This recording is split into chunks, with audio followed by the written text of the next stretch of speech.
व्यक्ति भी होगा जिससे आप झगड़ा कर रखे हो। भाई दुश्मन ना हो तो ठीक है, पर किसी किसी के दुश्मन तो बन ही जाते हैं। तो विचार करिए कि आप गुरुजी को अधिक याद करते हो कि उस दुश्मन को।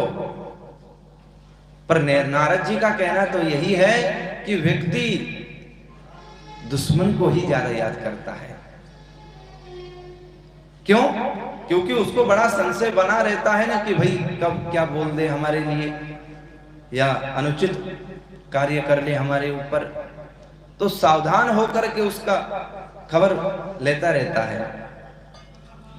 तो ऐसा ही शिशुपाल के ऊपर हुआ। शिशुपाल वैसे भगवान को कभी पूजने वाला नहीं है, पर अधिक याद करने के कारण से उसकी मुक्ति हो गई।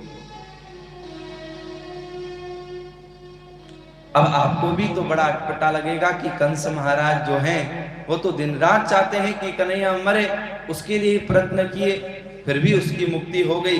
तो सोचो क्यों हुई?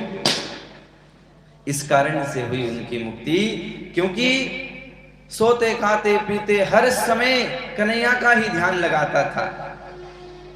अरे उस कन्हैया को हमको मारना है, भाई मारना है तो याद तो करो। तो इसीलिए इस कारण से इसकी भी मुक्ति हो गई। तो बहुत सारे नाम गिने हैं।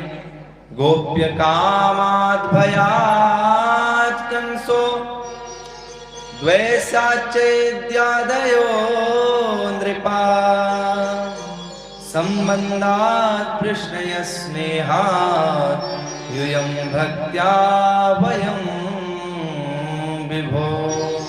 एक एक करके नाम गिनाते हैं। केवल पूजा करने से ही भगवान नहीं मिलते हैं, और कई कारण हैं। कैसे? जैसे गोपियों ने गोप्य कामात, काम भाव से, यद्यपि काम भाव से गोपियां कन्हैया को याद किया करती थी।